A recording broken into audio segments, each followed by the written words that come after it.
നമസ്കാരം സാർ. നമസ്കാരം സാർ, കേരളത്തിലെ ഒരു മാടമ്പി എന്നറിയപ്പെടുന്ന അല്ലെങ്കിൽ ഇപ്പോഴത്തെ മാടമ്പി ആയിട്ടുള്ള NSSലെ ജനറൽ സെക്രട്ടറിയാണ് സുകുമാരൻ നായരാണ് ഇപ്പോഴത്തെ ഒരു മാടമ്പി.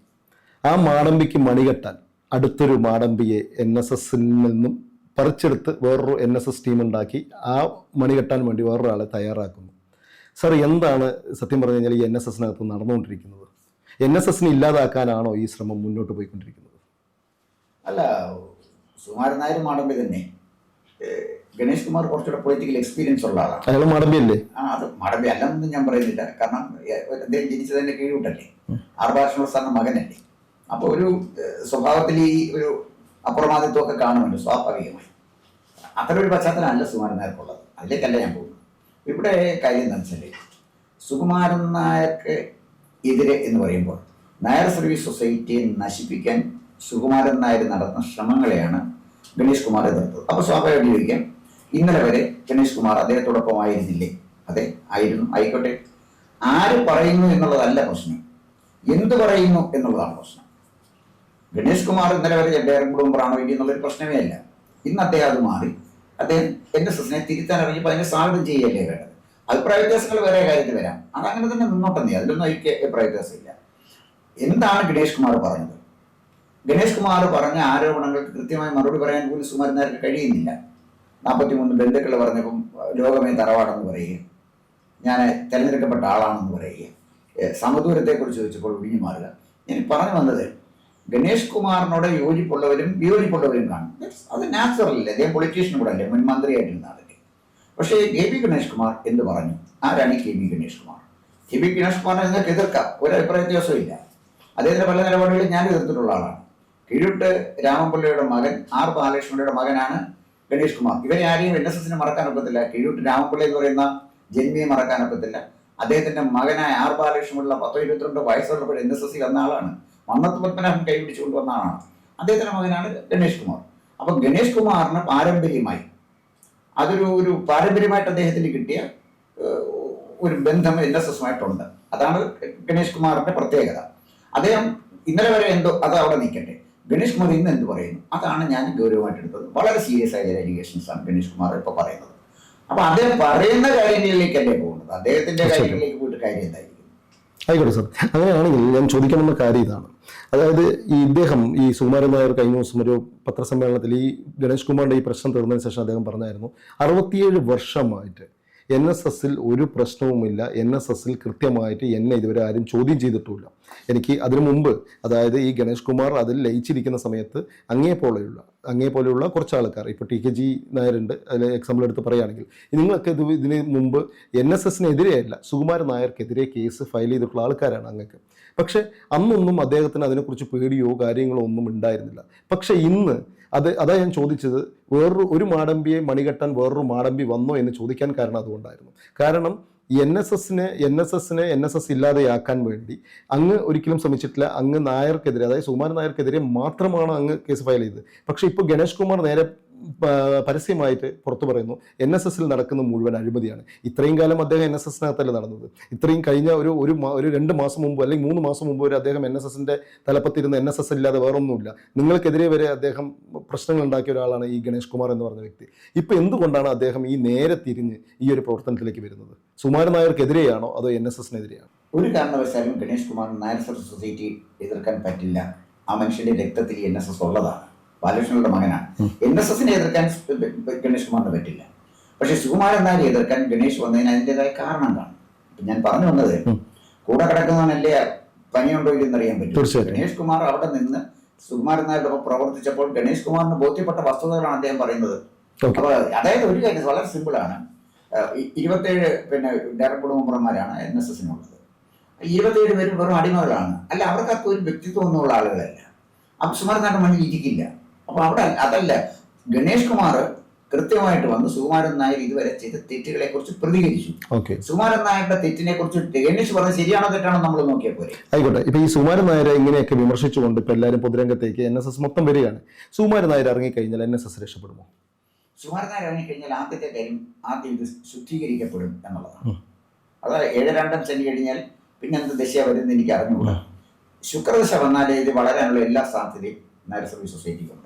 സുകുമാരൻ നായർ ചെയ്തേച്ചു പോയിരിക്കുന്ന കാര്യം, അയാളുടെ മകനെ പിടിച്ച് ഇതിനകത്ത് കൊണ്ടുവന്നുണ്ട്. അയാളുടെ മകനെ ചങ്ങനാശ്ശേരി താലൂക്ക് യൂണിയന്റെ പ്രസിഡന്റ് ആക്കിയിട്ടുണ്ട്. മറ്റൊരു മകനെ NSSന്റെ ഹെഡ് ഓഫീസിൽ ഇരുത്തിയിട്ടുണ്ട്. പിന്നെ മകളെയും മരുമകനെയും NSSന്റെ പിന്നെ പണം നിക്ഷേപിച്ചിരുന്ന ധനലക്ഷ്മി ബാങ്കിൽ നിയമിച്ചു. പിന്നെ അവർ പുറത്തുപോയി. അപ്പൊ ഇതിന്റെ പ്രശ്നം വെച്ചാല് സുകുമാരൻ നായർ ചെയ്തിരിക്കുന്ന കാര്യം ഇതുവരെ ഒരു Nair service society general secretary ചെയ്യാതിരുന്നാണ്. കിടങ്ങൂർ ഗോപാലകൃഷ്ണയ്ക്ക് 2 മക്കളായിരുന്നു. അവരാരും NSS വന്നില്ല. അദ്ദേഹത്തിന് ഒരു ബന്ധുവിന് പിന്നെ കിടങ്ങൂർ ഗോപാലകൃഷ്ണനുള്ള പിന്നെ ജോലി കൊടുത്തില്ല. ഞാൻ കിടങ്ങൂർ ഗോപാലകൃഷ്ണനുള്ള സമയത്താണ് 1977 പുനഃസഭയിൽ എത്തുന്നത്. അന്ന് പ്രഗത്ഭന്മാരുടെ നിരയാണ് നായർ സർവീസ് സൊസൈറ്റിയിൽ ഉണ്ടായിരുന്നത്. ഇന്ന് അതെല്ലാം മാറിയിട്ട് പല പ്രധാനപ്പെട്ട പൊസിഷനിൽ ഇരിക്കുന്നതും പ്രൈവറ്റ് ബസ്സിലെ ക്ലീനർ, കല്യാണ ബ്രോക്കർ, വസ്തു കച്ചവടക്കാരന്, കള്ളപ്പണക്കാരന്. അതിനെന്താ നായർ സർവീസ് നായന്മാരിലെ പിടിച്ചുപറിക്കാരില്ലേ, കള്ളന്മാരില്ലേ, ആരെല്ലാം ഉണ്ട് നായർ സർവീസ് സൊസൈറ്റി നായന്മാരിലെ? അത് നായന്മാര് മാത്രമാണ്. എല്ലാ സമുദായത്തിലും ഇല്ലേ കൊള്ളാവുന്നവനും കൊള്ളരുതാത്തവനും. അന്നും പണ്ടും ഇതൊക്കെ ഉണ്ടായിരുന്നു. പക്ഷെ മന്നത്ത് പത്മനാഭൻ കൊള്ളാവുന്നവരെ ആയിരുന്നു കൊണ്ടുവന്നത്. സുകുമാരൻ നായർ എന്ത് ചെയ്തു? സുകുമാരൻ നായരുടെ റേഞ്ചിന് താഴെ നിൽക്കുന്നവനെയാണ് കൊണ്ടുവന്നത്. മന്നത്ത് പത്മനാഭന്റെ വക്കീൽ പരീക്ഷ പാസ്സായ ആൾ മാത്രമായിരുന്നു. അതേ NSSലേക്ക് കൊണ്ടുവന്ന പ്രഗത്ഭന്മാരുടെ ഒരു നിര നോക്കി ആ കാലഘട്ടത്തിലുണ്ടായ എല്ലാ പ്രഗത്ഭന്മാരെയും നായർ സർവീസ് സൊസൈറ്റി കൊണ്ടുവരാൻ അദ്ദേഹത്തിന് കഴിഞ്ഞു. മന്നം ലക്ഷ്യമാക്കിയത് തന്നേക്കാൾ കപ്പാസിറ്റിയുള്ള ഇന്റലക്ച്വൽ കപ്പാസിറ്റി ഉള്ള ആളുകളെ അതിലേക്ക് കൊണ്ടുവരികയാണ്. മന്നം ചെന്ന് പറഞ്ഞാൽ വരും. മന്നത്തിന്റെ പിന്നെ വിദ്യാഭ്യാസ യോഗ്യതയോ മറ്റു കാര്യമൊന്നുമല്ല. അദ്ദേഹത്തിന് ആ സമുദായത്തിലുള്ള സമർപ്പിത മനോഭാവമാണ് ആ കാലഘട്ടത്തിലെ പിന്നെ ആളുകളൊക്കെ ഏറ്റെടുത്തത്. അല്ല, അപ്പൊ അങ്ങനെയാണെങ്കിൽ അങ്ങ് പറയുന്നത് എന്നെ കഴിഞ്ഞാൽ ഭൂകമ്പം അല്ലെങ്കിൽ എന്ന് പറയുന്ന പോലെയാണ് ഇപ്പോൾ സുകുമാരൻ നായർ നടക്കുന്നത്. അതായത് ഞാൻ NSS എന്ന് ഒഴിഞ്ഞു കഴിഞ്ഞാൽ NSS ഉണ്ടാകാൻ പാടില്ല. അതിനു വേണ്ടിയിട്ടുള്ള ആൾക്കാരെയാണോ ഇപ്പൊ നിയമിച്ചിരിക്കുന്നത് പല യൂണിയനിലും? അല്ല, അദ്ദേഹം കഴിഞ്ഞാൽ NSS ഉണ്ടാവുകയാണെങ്കിൽ എന്റെ മോനോ അതിന് തലപ്പത്തിരിക്കണം. അതാണ് ഞാൻ പറഞ്ഞു വന്നത്. അവര് പറയുന്നത് അനുസരിക്കുന്ന ആൾക്കാരായിരിക്കണം. അവര് പറയുന്ന അനുസരിക്കുന്ന വെറും അന്തസ്സില്ലാത്തവനെ കൊണ്ടാണ് ഇരുത്തിയിരിക്കുന്നത്. അത് അന്തസ്സും ബുദ്ധിയും ഇല്ലാത്തവര്. ബുദ്ധിയില്ല ഞാൻ പറഞ്ഞില്ല, കുബുദ്ധിയൊക്കെ കുബുദ്ധിയുണ്ട്. മോഷ്ടിക്കാൻ അറിയാവുന്ന, നന്നായിട്ട് മോഷണം നടത്താൻ അറിയാവുന്ന, പേരെടുത്ത് പറയാം. അതായത് കോളേജിന് അടിക്കാൻ കൊടുത്ത പെയിന്റ് എടുത്ത് അതേ പെയിന്റ് വീടിനടിച്ചവനുണ്ട്, കാശടിച്ചുകൊണ്ട് പോയവനുണ്ട്, വസ്തു കൊണ്ട് കൊടുത്ത് NSSന്റെ വസ്തു പണയപ്പെടുത്തി 4-5 കോടി രൂപ എടുത്തിട്ട് ചായക്കട നടത്തി തിരിച്ചടയ്ക്കാമെന്ന് പറയും. അവൻ വോട്ട് ചെയ്യുന്ന വീട്ടുകളെ കുറിച്ച് നമ്മളെന്താ പറയുന്നത്? അപ്പൊ NSSനെ പറ്റിയൊരു കുഴപ്പം, പണ്ട് കരയോഗങ്ങൾ എന്നൊക്കെ പറഞ്ഞാൽ കരയോഗങ്ങളിൽ ആ പ്രദേശത്തെ മാന്യന്മാരായിരുന്നു ഉണ്ടായിരുന്നത്. കരയോഗം പ്രസിഡന്റുമാരെ പ്രദേശത്തെ മാന്യന്മാരായിരിക്കും. NSS താലൂക്ക് യൂണിയൻ പ്രസിഡന്റുമാരുണ്ട്. ഞാൻ NSS 77 ജില്ലയിലുള്ള താലൂക്ക് യൂണിയൻ പ്രസിഡന്റുമാർ RP നായർ, കൊല്ലം പൂരക്കട ഗംഗാധരൻപിള്ള, പിന്നെ കരുനാഗപ്പള്ളിയിലേക്ക് പോയി കഴിഞ്ഞാൽ അരമത്തുമടം ജനാർദ്ദനൻ നായർ, പിന്നെ ഉപേന്ദ്രനാഥ കുറുപ്പ് ദേവസ്വം ബോർഡ് പ്രസിഡന്റ്, അദ്ദേഹത്തിന്റെ താലൂക്കിന്റെ പ്രസിഡന്റ് മക്കപ്പുഴ വാസവൻപിള്ള, അദ്ദേഹം പത്തനംതിട്ട താലൂക്കിന്റെ ഭാസ്കരൻ നായർ, ചങ്ങനാശ്ശേരി താലൂക്കിന്റെ പ്രസിഡന്റ്. ഞാൻ പറഞ്ഞത് ദീർഘമായിട്ട് പറയാനല്ല ഞാൻ പറഞ്ഞത്.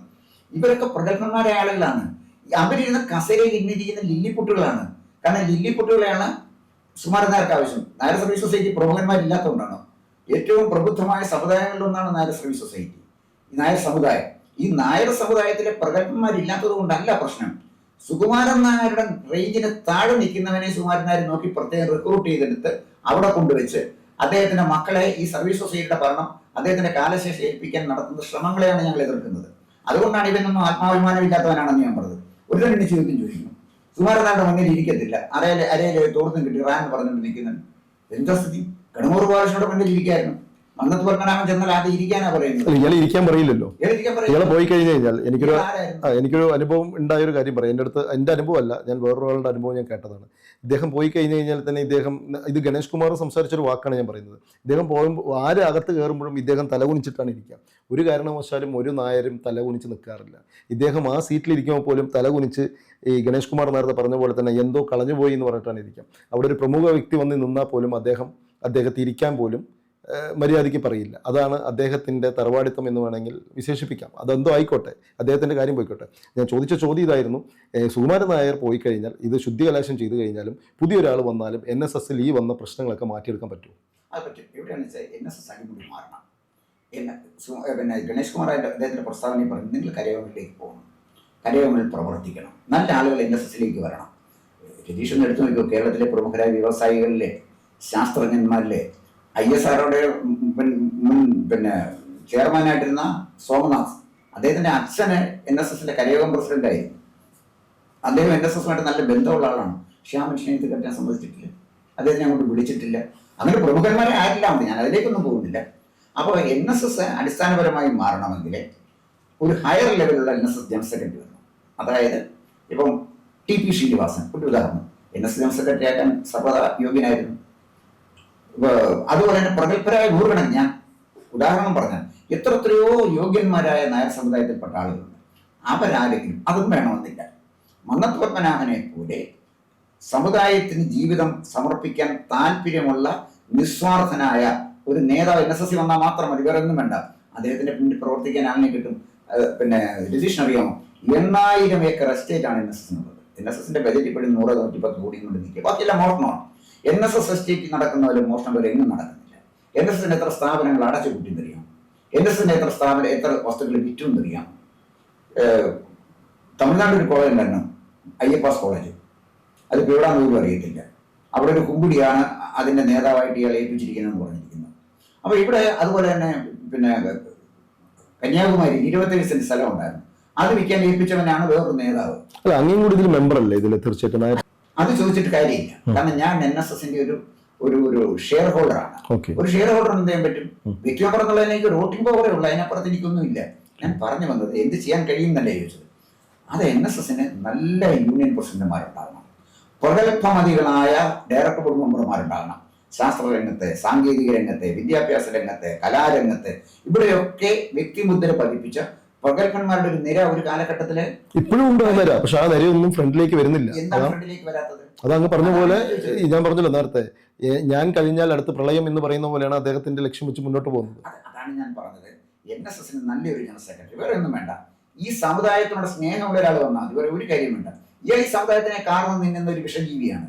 ഇത് മാറിയിട്ട് ഈ സമുദായത്തിനോട് സ്നേഹമുള്ള, ഈ സമുദായം രക്ഷപ്പെടണമെന്ന് ആഗ്രഹിക്കുന്ന ലക്ഷക്കണക്കിന് അഭ്യസ്തവിദ്യരായ ചെറുപ്പക്കാരുടെ ഒരു സമുദായമാണിത്.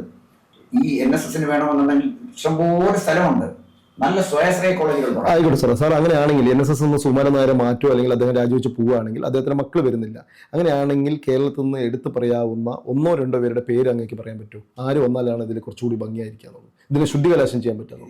1-2 പേരില്ല, 100 പേരുടെ പേര് പറയാം. അല്ലാതെ അവരെ കണ്ടെത്തേണ്ടത് NSS ജനറൽ സെക്രട്ടറി ചുമതലയാണ്. ഇന്ന ആളുകൾ വരണം എന്നല്ല ഞാൻ പറഞ്ഞത്, കൊള്ളാവുന്നവർ വരണം എന്നാണ് പറഞ്ഞത്.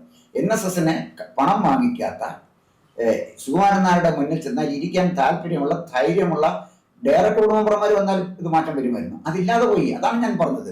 സുകുമാരൻ നായരുടെ കൊണ്ട് ഞാൻ പോയിട്ട് ഞാൻ അവിടെ ഇരിക്കാറുണ്ട്. കാരണം സുകുമാരൻ നായരെ കൊണ്ട് എനിക്കൊന്നും ചെയ്യാനില്ല. അന്നും ഇരിക്കാറുണ്ടായിരുന്നു, ഇപ്പൊ പിന്നെ പോകാറില്ല. യാദവനെ കാണാൻ എന്തിനാണ് നമ്മൾ പോകുന്നത്? അപ്പൊ ഇവിടെ പ്രശ്നം, സുകുമാരൻ നായരുടെ മുന്നിൽ ചെന്ന് ഇരുന്ന് കഴിഞ്ഞാൽ അപ്പൊ തന്നെ ഹിറ്റ് ലിസ്റ്റിൽ വരും. വന്നോട്ടെ, ഹിറ്റ് ലിസ്റ്റിൽ വന്നാൽ ഹിറ്റ് ചെയ്യാൻ പറ്റുമെങ്കിലല്ലേ ലിസ്റ്റിൽ വന്നിട്ട് നമുക്ക് ആശങ്കയുള്ളൂ. നമുക്ക് അതിനകത്ത് താല്പര്യമില്ല.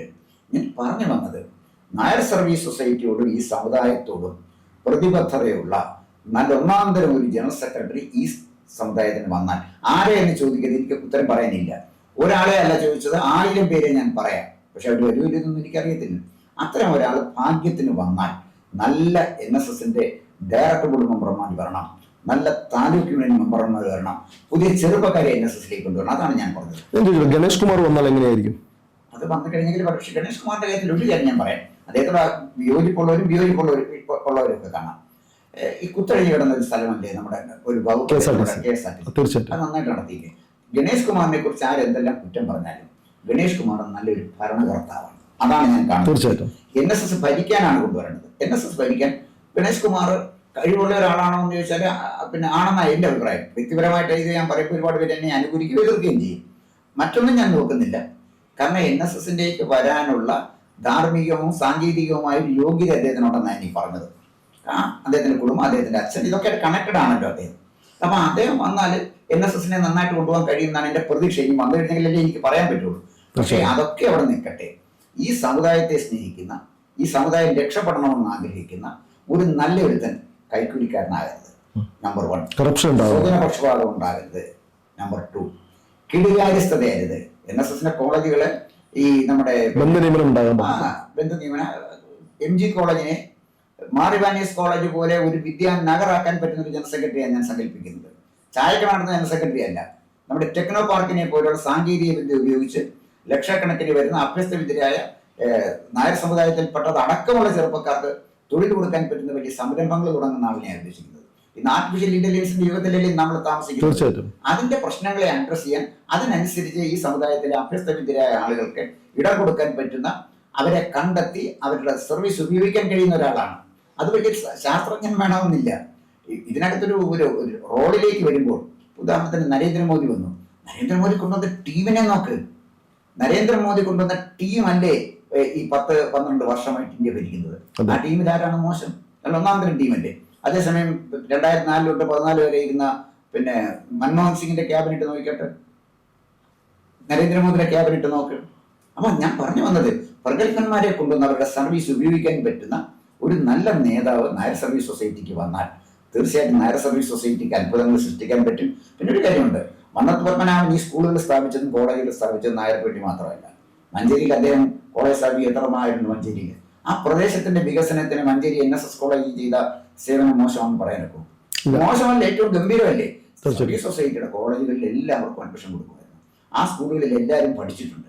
അതുപോലെ പൊതുസമൂഹത്തിനെ അഡ്രസ് ചെയ്യും, ഒപ്പം ഈ സമുദായത്തിന്റെ പിന്നോക്കാവസ്ഥ പരിഹരിക്കാനും ഇതിലെ അഭ്യസ്തവിദ്യരായ ചെറുപ്പക്കാർക്ക് തൊഴിൽ ഉണ്ടാക്കി കൊടുക്കുവാനും അവരെ വളർത്തിയെടുക്കുവാനും വിദ്യാഭ്യാസപരമായും സാമ്പത്തികമായും ഒക്കെ വളർത്തിയെടുക്കുവാനും കഴിയുന്ന ഒരു നല്ല നേതാവ് നായർ സർവീസ് സൊസൈറ്റിക്ക് വരണമെന്നാണ് ഞാൻ സ്വപ്നം കാണുന്നത്. അതാണ് ഞാൻ ആഗ്രഹിക്കുന്നത്. അതിന് പറ്റിയ ആയിരക്കണക്കിന് ആളുകൾ ഈ സമുദായത്തിലുണ്ട്, ലക്ഷക്കണക്കിന് ആളുകളുണ്ട്. ഒരാൾ വരട്ടെ എന്ന് മാത്രമേ ഞാൻ പറയുന്നു. എന്തായാലും അങ്ങയുടെ വീക്ഷണം നല്ല വീക്ഷണമാണ്. NSSനെ രക്ഷപ്പെടുത്താൻ വേണ്ടിയിട്ടുള്ള അങ്ങയുടെ വലിയൊരു വീക്ഷണമാണ് നടന്നിരിക്കുന്നത്. സ്വാഭാവികമായിട്ടും ഈ ചർച്ച തീർച്ചയായിട്ടും എല്ലാവരും കാണാൻ സാധ്യതയുണ്ട്. ഈ ചർച്ച കാണട്ടെ. എന്തായാലും സുകുമാരൻ നായർ രാജിവെക്കോ ഇല്ലയോ എന്നുള്ളതും നമുക്ക് കാത്തിരുന്ന് കാണാം. രാജിവെച്ചാൽ ആര് വരും, ആര് വന്നാൽ എങ്ങനെ പോകും എന്നുള്ളത് നോക്കാം. എന്തായാലും ആര് വന്നാലും അതിനെ അങ്ങ് പറഞ്ഞ പോലെ തന്നെ അതിനെ നല്ലൊരു ലക്ഷ്യത്തിലേക്ക് NSS എത്തട്ടെ. കാരണം NSS എന്ന് പറഞ്ഞു കഴിഞ്ഞാൽ അത് വലിയ ഒരു മഹാപ്രസ്ഥാനമായിരുന്നു. ആ മഹാപ്രസ്ഥാനത്തിന് ഇടിവുകൾ സംഭവിച്ചുകൊണ്ടിരിക്കുകയാണ്. ആ ഇടിവില്ലാതെ അത് നെടും തൂണായിട്ട് തന്നെ നിന്ന് പോട്ടെ. അത് അങ്ങയുടെ എല്ലാ വീക്ഷണങ്ങളും മുന്നോട്ട് പോകും. നമുക്ക് ഇനിയും കാത്തിരുന്ന് കാണാം. ഇനിയും നമുക്ക് ചർച്ചകളുണ്ട്. നന്ദി, നമസ്കാരം. കൂടുതൽ വാർത്തകളും വിശേഷങ്ങളും നേരിട്ട് ലഭിക്കാൻ ജനങ്ങളിൽ നിന്ന് ജനങ്ങളിലേക്ക് ജനഭൂമി ന്യൂസ് സബ്സ്ക്രൈബ് ചെയ്യൂ. ബെൽ ബട്ടൺ അമർത്താനും മറക്കരുത്.